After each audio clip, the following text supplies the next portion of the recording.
Hello everyone, so on demand में आपके पास लेकर आई हूँ carbon and its compound chapter 4 10th class.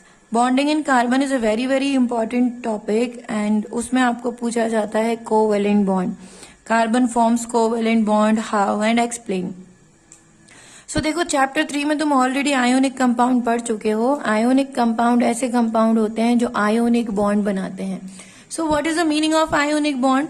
जब दो आयन्स आपस में जुड़ते हैं, मतलब अट्रैक्शन होता है पॉजिटिव और नेगेटिव का, इसी अट्रैक्शन से इन दोनों के बीच में जो कनेक्शन हो रहा है, इसी को हम बोल रहे हैं आयोनिक बॉन्ड। जब किसी भी आयन्स के बीच में आयोनिक बॉन्ड बन जाती है तो ionic bond is very strong, जिसका मेल्टिंग पॉइंट और बॉइलिंग पॉइंट काफी ज्यादा हाई होता है। बट यहाँ हम डिस्कस करने वाले हैं कार्बन, और कार्बन का मैं एक एग्जाम्पल ले लूं, जो मीथेन मैंने लिखा है। जब आप इसको पानी में मिलाते हो तो आप नहीं देखोगे कि इसका कोई भी आयन फॉर्म हुआ, राइट? इसका मतलब यह है कि कार्बन किसी भी तरीके के आयन्स का फॉर्मेशन नहीं करता। दैट मीन्स कार्बन में आयोनिक बॉन्ड तो बिल्कुल भी नहीं है ना?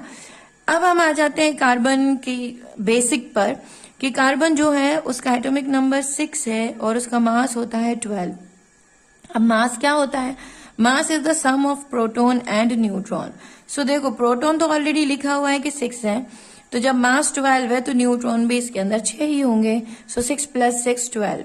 अगर पीरियोडिक टेबल जिसने देखा होगा तो वैसे स्ट्रक्चर को देख के समझ जाएगा कि ये पीरियोडिक टेबल में 14 ग्रुप का फर्स्ट मेंबर कहलाता है carbon.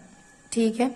Next we have electronic distribution, यानी कार्बन में अगर 6 इलेक्ट्रॉन है तो हमें इसका कॉन्फ़िगरेशन किस तरह से लिखना है, ये बहुत इंपॉर्टेंट है। इससे आप ना 30 एलिमेंट्स के इलेक्ट्रॉनिक कॉन्फ़िगरेशन को जान सकते हो, क्योंकि यहाँ पे टोटल इलेक्ट्रॉन अगर आप काउंट करते हो 6 + 2 8 + 2 10 + 6 16 17 18 19 20 + 10 30, तो ये 30 इलेक्ट्रॉन्स जो हैं that is equal to 30 proton.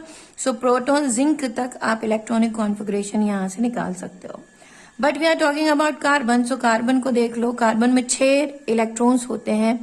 तो पहले शेल में मैंने यहाँ पे 2 इलेक्ट्रॉन फिल किए, रिमेनिंग 4 कहाँ जाएंगे? सेकंड शेल में। यानी कार्बन में सिर्फ 2 ही शेल होते हैं। अंदर वाले शेल में 2 इलेक्ट्रॉन है, जिससे मुझे कोई लेना देना नहीं है।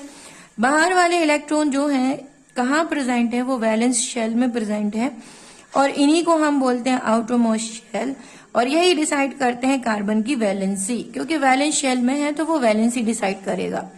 अब आप देख रहे हो 1 2 3 and 4, carbon carries 4 electron in its valence shell, तो इसकी जो वैलेंसी है वो 4 है। तो अगर आपसे कोई पूछे कि कार्बन की वैलेंसी क्या है, तो आप जनरल लैंग्वेज में बोलोगे कार्बन की वैलेंसी 4 है, लेकिन केमिस्ट्री की लैंग्वेज में बोलोगे टेट्रा वैलेंसी। टेट्रा मीन्स 4 और वैलेंसी मीन्स इसके पास 4 इलेक्ट्रॉन है, और 4 are ready to form a bond, means all are ready to mingle, all are single ready to mingle. अब why they are ready to mingle? क्योंकि कोई भी element जब अपने पास 8 इलेक्ट्रॉन कर लेता है तो वो उसकी सबसे स्टेबल कंडीशन जाती है।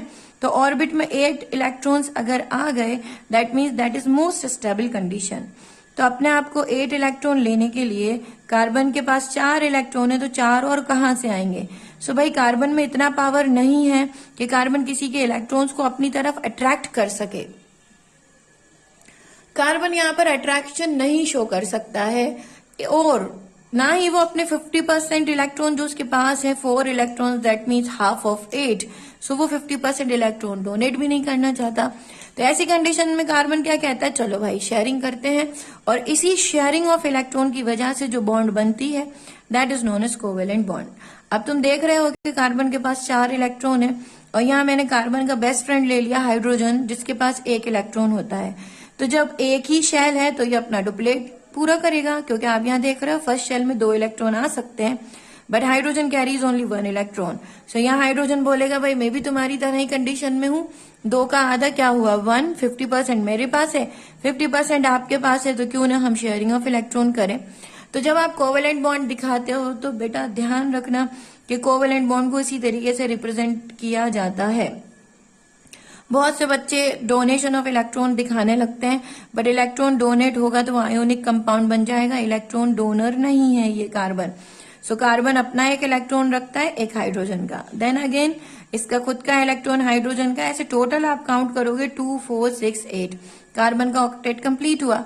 हाइड्रोजन को देखोगे तो हर हाइड्रोजन के पास 2 इलेक्ट्रॉन है, तो इनका डुप्लेट कंप्लीट हुआ।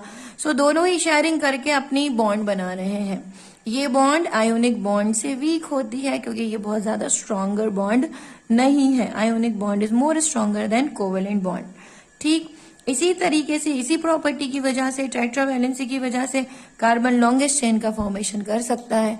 यहाँ पे मैंने 3 कार्बन की बॉन्ड बनाई है, लेकिन आप इससे भी ज्यादा कार्बन को एक लॉन्गेस्ट चेन के फॉर्म में देख सकते हो। तो यही आपका बेसिक है कि यही कोवेलेंट बॉन्ड है जो कि शेयरिंग ऑफ इलेक्ट्रॉन से बनती है, और एक बार में 4 कोवेलेंट बॉन्ड्स बन सकती हैं क्योंकि कार्बन जो है वो टेट्रावैलेंट है। That's it. इसके बाद मैं अगली प्रॉपर्टी लेकर आऊंगी कार्बन की, या फिर इससे रिलेटेड नेक्स्ट टॉपिक लेकर आऊंगी बहुत जल्द। Thank you so much.